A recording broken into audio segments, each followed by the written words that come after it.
മെച്ചിയാ നീ ദോശക്ക് തക്കാളി ചട്നി ഉണ്ടാക്കി തരോ? ഉണ്ടാക്കി തരാലോ. എന്നാലും അതിനെന്താ വേണ്ടി സാധനം? അതിനൊക്കെ കുറച്ച് സാധനങ്ങൾ മതി. ഒരു ഉള്ളി, ഒരു തക്കാളി, 4 അല്ലി വെളുത്തുള്ളി, 4 വറ്റൽമുളക് മതി ട്ടോ.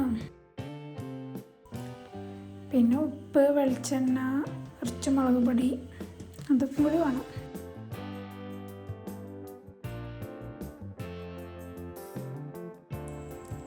അതിനുള്ള ചട്ടി അടുപ്പത്ത് വെക്കുക, വെളിച്ചെണ്ണ ഒഴിക്കുക. വെളിച്ചെണ്ണ ഒഴിച്ച് ചൂടായതിൻ്റെ ശേഷം നമ്മൾ അരിഞ്ഞ് വെച്ച ഈ ഉള്ളില്ലേ, ഈ ഉള്ളി ഇട്ട് കൊടുക്കുക. അതിൻ്റെ കൂടെ ആ വെളുത്തുള്ളിയും കൂടി ഇട്ട് കൊടുക്കുക. 4 അല്ലി വെളുത്തുള്ളി ഇല്ലേ, ആ വെളുത്തുള്ളി ഇട്ട് കൊടുത്ത് അതിലേക്ക് ലേശം ഉപ്പും ഇട്ടിട്ട് നല്ലോണം വാട്ടി എടുക്കണം. എനിക്ക് ഈ കറി നല്ല ഇഷ്ടമാണ്. ഈ കറി ഉണ്ടെങ്കിൽ ഞാൻ കുറേ ദോശ തിന്നു. എനിക്കും നല്ല ഇഷ്ടമാണ് ഇത് ഉണ്ടാക്കാൻ. കാരണം എന്താണെന്നറിയാം, ഇത് ഉണ്ടാക്കാനും നല്ല എളുപ്പമാണ്. അതന്നെ എനിക്കും ഇഷ്ടം. അപ്പം ഈ കറി ദോശയ്ക്കും വെള്ളപ്പത്തിനും കൂട്ടല്ലേ? എല്ലാത്തിനും കൂട്ടാം. എല്ലാത്തിനും നല്ല ടേസ്റ്റ് ഉണ്ടാവും.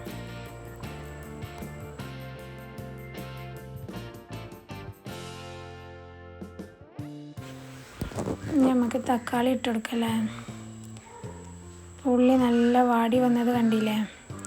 ഈ തക്കാളി ഇട്ട് കൊടുത്താൽ തക്കാളി ഇതുപോലെ ഒന്ന് വാടി വെന്ത് വരണം. അതിന് ശേഷം മുളക് പൊടി ഇട്ട് കൊടുക്കുക. ഒരു 1/2 ടീസ്പൂൺ മുളക് പൊടി ഇട്ട് കൊടുക്കുക. ഒന്നുകൂടി നല്ല വാട്ടിയെടുക്കുക. തക്കാളി ഒന്ന് വേവുന്ന വരെ വാട്ടിയെടുക്കുക.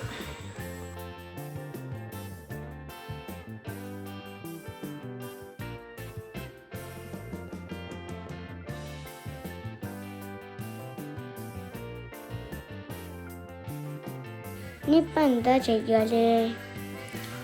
ഇനി ഇത് ചൂടാറാൻ വെക്കാം. ഇത് വാടി കണ്ടില്ലേ? ചൂടാറാൻ വെച്ചതിന് ശേഷം മിക്സിൻ്റെ ജാറിലിട്ടൊന്ന് അരച്ചെടുക്കുക. എല്ലാം കൂടി കുറച്ച് വെള്ളം ഒഴിച്ചുകൊണ്ട്.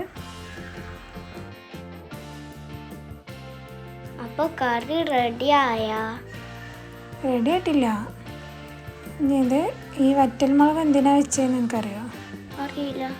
ഞാനത് കടുകും എണ്ണ ഒഴിച്ച് അതിൽ കടുകിടാം.